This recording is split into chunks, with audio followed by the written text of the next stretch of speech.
और पटना से बड़ी खबर जहां राष्ट्रपति उम्मीदवारी पर सीएम नीतीश का बयान सामने आया है। मेरी कोई दिलचस्पी नहीं है, न कोई इच्छा है, पहले ही कह चुके हैं। ये सब बेमतलब की बात है। तो नीतीश कुमार का बड़ा बयान जो है राष्ट्रपति उम्मीदवारी को लेकर के सामने आया है, क्योंकि जिस तरीके से राष्ट्रपति चुनाव की तारीखों का ऐलान जैसे ही हुआ, वैसे ही बिहार की सियासत में इस बात की चर्चा काफी तेज हो गई थी। लगातार जो प्रतिक्रियाएं हैं वो भी सामने आने लगी थी। लेकिन इन सब के बीच एक बार फिर से राष्ट्रपति उम्मीदवारी को लेकर के सीएम नीतीश ने इसे सिरे से खारिज किया है कि मेरी कोई दिलचस्पी नहीं है, पहले भी वो बता चुके हैं। इच्छा है ना मेरा कोई है, कौन क्या बोलते रहता, आज से बोल रहा है।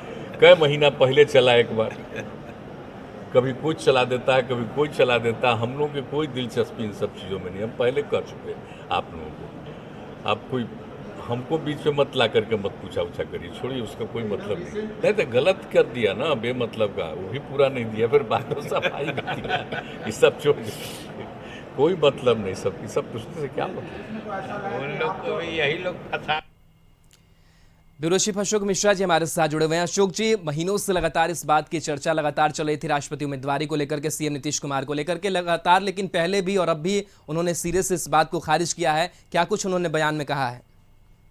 देखिए राहुल, अभी की सबसे बड़ी खबर है कि मुख्यमंत्री नीतीश कुमार ने राष्ट्रपति पद का उम्मीदवार बनने से साफ तौर पर इनकार किया है और उन्होंने कहा है कि मेरी इसमें कोई दिलचस्पी नहीं है। और उन्होंने कहा है पत्रकारों से कि कृपा करके माफ कीजिए, इस तरह की चर्चा न कीजिए। तो एक तरह से ये कह लीजिए कि जो मीडिया में सुर्खियों में सिर्फ राष्ट्रपति चुनाव की का जो तिथि तय हुआ था, चुनाव आयोग की का जो ऐलान था, उसके बाद ये कयास लगाए जा रहे थे कि नीतीश कुमार राष्ट्रपति पद के उम्मीदवार होंगे।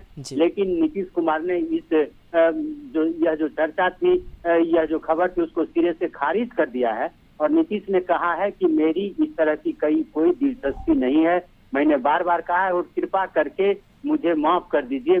तो इस तरह से नीतीश ने इन खबरों को पूरी तरह से खारिज कर दिया है, यानी कि नीतीश कुमार खुद राष्ट्रपति पद या उपराष्ट्रपति पद के उम्मीदवार नहीं बनेंगे, ऐसा उन्होंने साफ तौर पर कहा है। और उन्होंने कहा कि हमने पहले भी कहा था, लेकिन इस तरह की चर्चा लोग कर देते हैं और तरह तरह की खबरें आती हैं जिसका यूँ कहिए कि कोई लेना देना नहीं है। तो एक तरह से कहिए कि जो भी खबरें आ रही थी मीडिया में कि नीतीश कुमार राष्ट्रपति पद के उम्मीदवार होंगे, तो उसको उन्होंने सिरे से खारिज कर दिया है। दूसरी तरफ ममता बनर्जी द्वारा जो 22 नेताओं को, विपक्षी नेताओं को जो पत्र लिखा गया है, इस पर भी नीतीश ने प्रतिक्रिया व्यक्त की है और उन्होंने कहा कि इन खबरों को उन्होंने देखा है, सबका अपना अलग अलग काम है और वो अपना काम करते रहेंगे।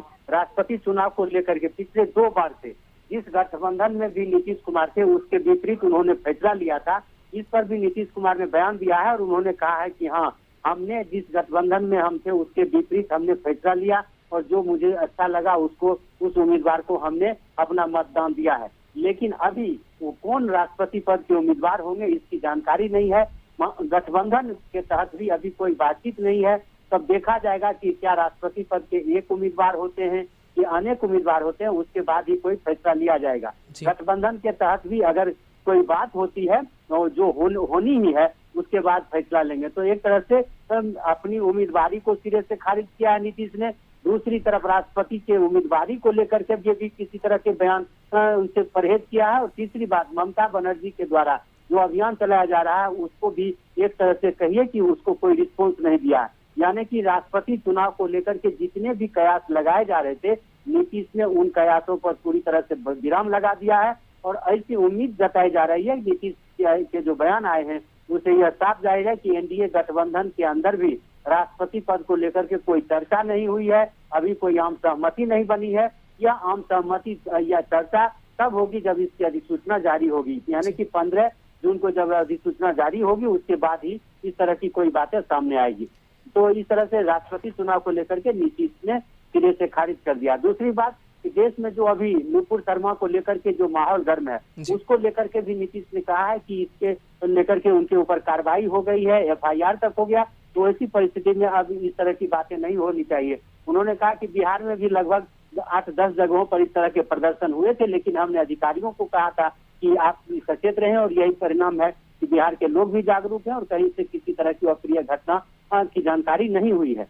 दूसरी बात, झारखंड में जो नवीन के ऊपर हमला हुआ, इस पर भी नीतीश ने कहा है कि हमने तुरंत इस पर एक्शन लिया है। राज्य के अधिकारी वहां के डीजीपी से बात कर रहे हैं और झारखंड के डीजीपी इस पूरे मामले को देख रहे हैं। इस मामले में एक को गिरफ्तारी भी हुई है और यह देखना सरकार का काम है। हमारे मंत्री जो यंग हैं उनके ऊपर ये हमला हुआ है तो वहाँ का प्रशासन इसे देख रहा है। तो एक तरह से कहिए कि नीतीश ने सभी बातों को का बेबाकी से जवाब दिया है। बिहार में नई शिक्षा नीति पर भी उन्होंने कहा है कि अगर कोई नई शिक्षा नीति बनती है तो फिर बिहार सरकार इसे देखेगी। और सबसे अंत में जो इतिहास को लेकर के कहा जा रहा है कि इतिहास लेखन में पक्षपात किया गया है और इसको बदला जाएगा, इस पर नीतीश ने कहा कि इतिहास को बदला नहीं जा सकता, इतिहास तो इतिहास है। लेकिन नीतीश ने एक तरह से साफ संकेत दिया है कि वो इन तरह की विवादों में पड़ना नहीं चाहते। तो आज राष्ट्रपति का चुनाव की बात हो या फिर देश में जो सांप्रदायिक तनाव की बात हो या फिर अन्य जो बातें हैं राजनीतिक बातें, उन सब बातों पर नीतीश ने बेबाकी से जवाब दिया है और उन्होंने कहा है कि उनका काम सिर्फ विकास का काम करना है और वो करते रहेंगे। जी चलिए, शुक्रिया अशोक जी तमाम जानकारी के लिए।